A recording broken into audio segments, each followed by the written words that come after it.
कक्षा 12वीं विषय भौतिक शास्त्र अध्याय 4 गतिमान आवेश एवं चुंबकत्व। इसके आज हम 1 अंकों के प्रश्नों और उत्तरों को समझेंगे।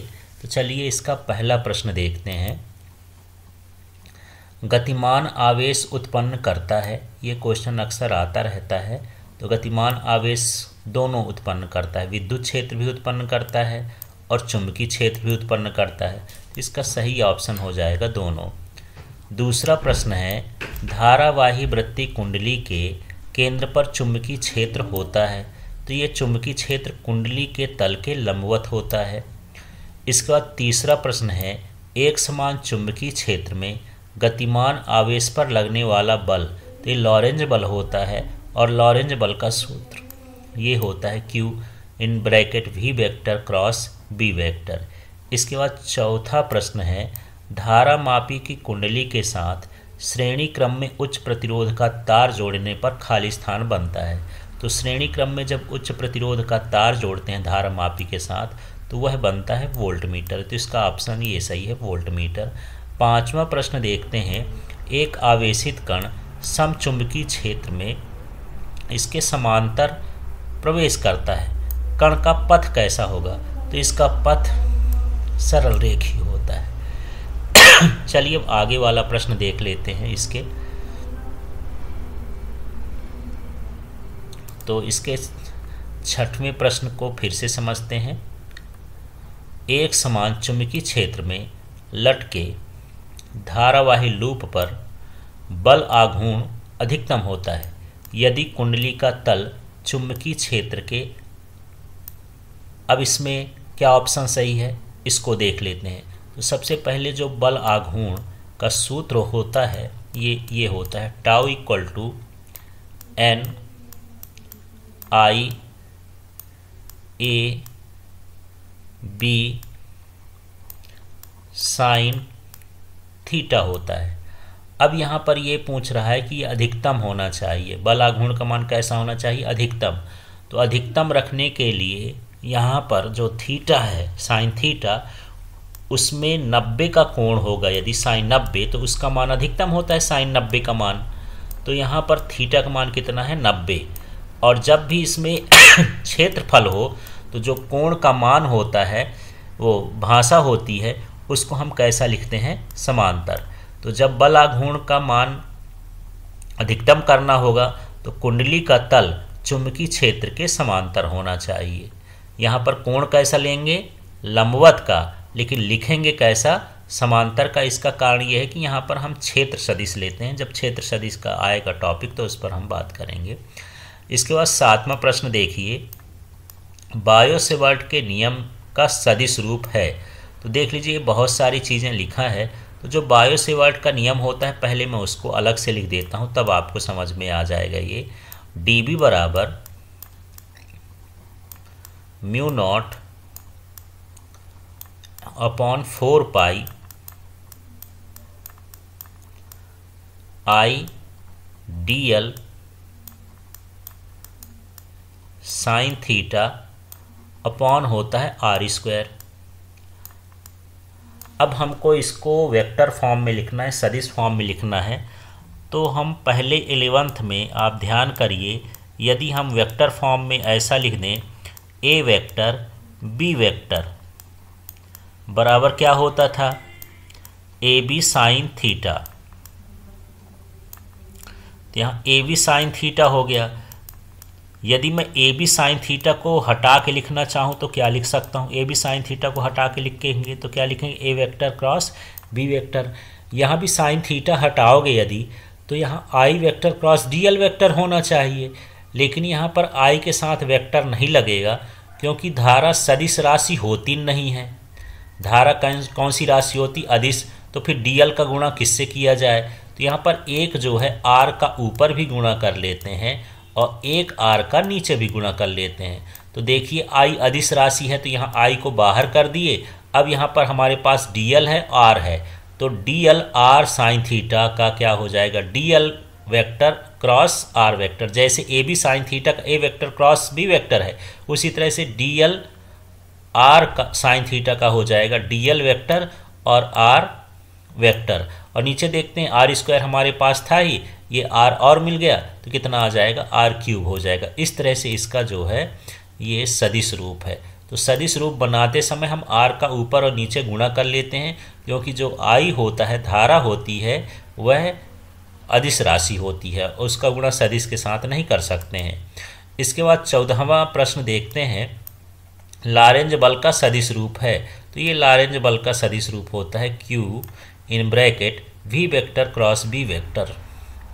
अब इसमें खाली स्थान को देखते हैं। चलिए खाली स्थान के प्रश्नों को समझते हैं। एक आदर्श एमीटर का प्रतिरोध खाली स्थान होता है, तो आदर्श एमीटर का प्रतिरोध 0 होता है। दूसरा प्रश्न देखिए, एक आदर्श वोल्ट मीटर का प्रतिरोध खाली स्थान होता है, ये अनंत होता है। शंट हमेशा खाली स्थान क्रम में जोड़ा जाता है, ये हमेशा समांतर क्रम में जोड़ा जाता है। चुंबकीय क्षेत्र में गतिमान आवेश पर लगने वाले बल को खाली स्थान बल कहते हैं या बल कहलाता है। तो ये कौन सा बल होता है, लॉरेंज बल होता है। इसके बाद 5वां नंबर का प्रश्न है, चुंबकीय क्षेत्र एक खाली स्थान राशि है, तो एक कैसी राशि होती है, सदिश राशि होती है। 6वां प्रश्न है, कोई आवेशित कण चुंबकीय क्षेत्र की दिशा में गति करता है, तो उस पर लगने वाले चुंबकीय बल का मान खाली स्थान होगा, तो ये चुंबकीय बल का मान 0 होगा। 7वां है, टेस्ला चुंबकीय क्षेत्र की तीव्रता का मात्रक होता है, तो टेस्ला खाली स्थान मात्रक है, तो यहाँ पर चुंबकीय क्षेत्र की तीव्रता का मात्रक हो गया। विद्युत परिपथ में एमीटर को खाली स्थान क्रम में जोड़ते हैं, तो ये श्रेणी क्रम में जोड़ते हैं। शंट का उपयोग से धारामापी की खाली स्थान कम हो जाती, तो उसकी सुग्राहिता कम हो जाती है। इसके बाद चलिए इसका 10वां प्रश्न देख लेते हैं। चल कुंडली धारामापी में त्रिज्य चुंबकीय क्षेत्र उत्पन्न करने के लिए ध्रुवों को खाली स्थान बनाया जाता है, तो उसके ध्रुव अवतल बनाए जाते हैं। 11वां प्रश्न है, समान दिशा में दो समांतर धारावाही चालकों के मध्य खाली स्थान बल कार्य करता है, तो इसमें आकर्षण बल कार्य करता है। 12वां प्रश्न है, विपरीत दिशा में दो समांतर धारावाही चालकों के मध्य खाली स्थान बल कार्य करता है, तो ये प्रतिकर्षण बल कार्य करता है। 13वां प्रश्न है, धारावाही कुंडली के केंद्र पर चुंबकीय क्षेत्र की तीव्रता खाली स्थान होती है, तो केंद्र पर अधिकतम होती है। 14वां प्रश्न है, जब कुंडली का तल चुंबकीय क्षेत्र के खाली स्थान हो तो बलाघूर्ण का मान अधिकतम होता है, तो समांतर होने पर यह अधिकतम होता है। इसके बाद 15वां प्रश्न है, धारामापी खाली स्थान के सिद्धांत पर कार्य करता है, तो धारामापी बल आघूर्ण के सिद्धांत पर कार्य करता है। इसके बाद चलिए अब हम इसकी सही जोड़ी को देखते हैं। तो चलिए यहाँ पर लॉरेंज बल की बात करते हैं। तो यहाँ पर ढूंढ लीजिए, जो लॉरेंज बल है ये है QVB sin थीटा, तो इस तरह से इसको हम इसका पहला जी सही हो गया। दूसरा वाला है धारावाही लूप पर बल आघूर्ण, तो बल आघूर्ण का सूत्र देख लीजिए, ये tau equal to NIAB sin theta होता है, तो ये बल आघूर्ण का सूत्र हो गया। तीसरा है चुंबकीय क्षेत्र में धारावाही चालक पर बल, तो चुंबकीय क्षेत्र में जो धारावाही पर चालक पर लगने वाला बल होता है वो होता है ILB sin थीटा। फिर ये बायो सेवर्ट का सूत्र, तो ढूंढ लीजिए बायो सेवर्ट का सूत्र कहाँ है, तो ये A नंबर में है बायो सेवर्ट का सूत्र, इस तरह से यहाँ पर है। फिर एम्पियर का परिपथीय नियम, तो ये होता है, ये एम्पियर का परिपथीय नियम समाकलन B vector dot DL vector बराबर म्यू नॉट I। इसके बाद यहाँ पर लिखा है वोल्ट मीटर, तो जो वोल्ट मीटर है उसका सूत्र देख लेते हैं, ये वाला है J, ये वोल्ट मीटर इसके सूत्र पर काम करता है, उसके प्रतिरोध का मान निकालने का ये तरीका है। धारावाही कुंडली के केंद्र पर चुंबकीय क्षेत्र, तो धारावाही कुंडली के केंद्र पर चुंबकीय क्षेत्र का सूत्र ये होता है म्यू नॉट NI/2R। फिर समांतर धारावाही चालकों पर लगने वाला बल, इसका सूत्र ये होता है म्यू नॉट अपॉन 4π2I1I2/D। इसके बाद यहाँ पर धारामापी की सुग्राहिता है, तो धारामापी की सुग्राहिता ये होता है कुंडली में उत्पन्न विक्षेप और उसमें प्रवाहित धारा θ/I को धारामापी की सुग्राहिता कहते हैं। इसके बाद ये शंट है, तो शंट के मान के लिए ये सूत्र होता है, इसका प्रतिरोध ऐसे निकालते हैं।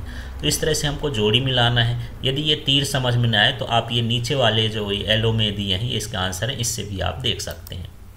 इसके बाद चलिए हम आगे का देख लेते हैं। तो इसमें भी सही जोड़ी है, इसको देख लेते हैं। चल कुंडली धारामापी, तो ये धारा के चुंबकीय प्रभाव पर आधारित उपकरण है। फिर दूसरा है शंट युक्त धारामापी, तो यहाँ शंट युक्त धारा मापी को हम क्या कहते हैं, एमीटर कहते हैं, क्योंकि धारा मापी में शंट लगाने पर वह एमीटर बनता है। फिर उच्च प्रतिरोध युक्त धारा मापी, तो उच्च प्रतिरोध का तार श्रेणी क्रम में जोड़ते हैं कुंडली के साथ धारा मापी के, तो वोल्ट मीटर बनता है, तो ये इसका वोल्ट मीटर से संबंध है। फिर चौथा दे दिया है ये एमीटर, तो एमीटर क्या होता है, ये धारा मापने का यंत्र होता है। और फिर इसके बाद वोल्ट मीटर क्या होता है, ये विभवांतर नापने का यंत्र होता है। तो इस तरह से यहाँ पर इनकी जोड़ी हो गई, और इसके आंसर ये नीचे दिए हुए हैं, इससे भी आप देख सकते हैं, इनसे भी आप देख सकते हैं। चलिए अब आगे वाला एक वाक्य प्रश्नों के उत्तरों को हम अब समझेंगे। तो ये है पहला प्रश्न। पहला प्रश्न है धारावाही कुंडली के केंद्र पर चुंबकीय क्षेत्र की तीव्रता का मान लिखिए। तो धारावाही कुंडली के केंद्र पर चुंबकीय क्षेत्र की तीव्रता का मान अधिकतम होता है, और यदि इसकी सूत्र की बात करें तो mu not an I upon क्या होता है, 2r। दूसरा है द्रव्यमान स्पेक्ट्रोमीटर क्या है। तो किसी पदार्थ के एकांक द्रव्यमान में आवेश की मात्रा ज्ञात करने का यंत्र द्रव्यमान स्पेक्ट्रोमीटर कहलाता है। फिर से देख लीजिए, किसी पदार्थ के एकांक द्रव्यमान में आवेश की मात्रा ज्ञात करने का यंत्र द्रव्यमान स्पेक्ट्रोमीटर कहलाता है। तो इसका ऑप्शन ये है उत्तर। तीसरा देखते हैं धारामापी की कुंडली के बीच नरम लोहे का क्रोड क्यों रखा जाता है। तो इससे चुंबकीय क्षेत्र की तीव्रता बढ़ जाती है।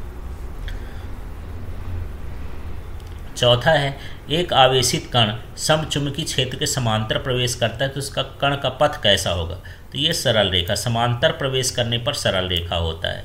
इसके बाद पांचवा है एक आवेशित कण समचुंबकीय क्षेत्र के लंबवत प्रवेश करता है, तो कण का पथ कैसा होगा। तो ये कण का पथ वृत्तीय होता है। तो इस तरह से हम इसको करेंगे। इसके बाद यहाँ पर छठवां प्रश्न देख लेते हैं इसका।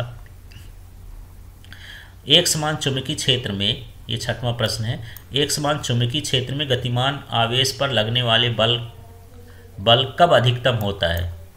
तो जब आवेश चुंबकीय क्षेत्र के लंबवत गति करेगा तो बल का मान अधिकतम होगा। ये इसका सूत्र है, इसको भी आप चाहें तो नीचे लिख सकते हैं।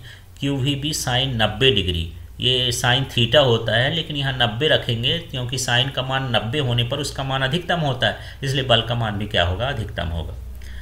सातवां प्रश्न है, ये सातवां है, किसी लंबे धारावाही चालक के चारों ओर उत्पन्न चुंबकीय बल रेखाओं की दिशा क्या होगी।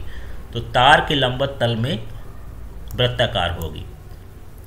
इसके बाद आठवां प्रश्न है धारा का चुंबकीय प्रभाव की खोज किसने की।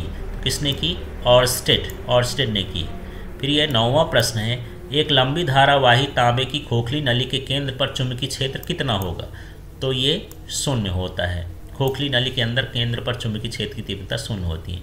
10वां प्रश्न है किसी धारावाही परिनालिका के अंदर चुंबकीय क्षेत्र कैसा होता है। तो ये चुंबकीय क्षेत्र एक समान होता है। तो इस तरह से एक अंक के प्रश्न हैं।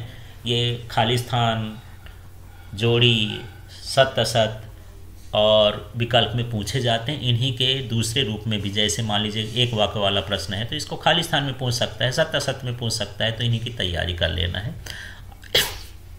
आगे 2 अंकों के प्रश्नों की बात हम अगले वीडियो में करेंगे। Thank you.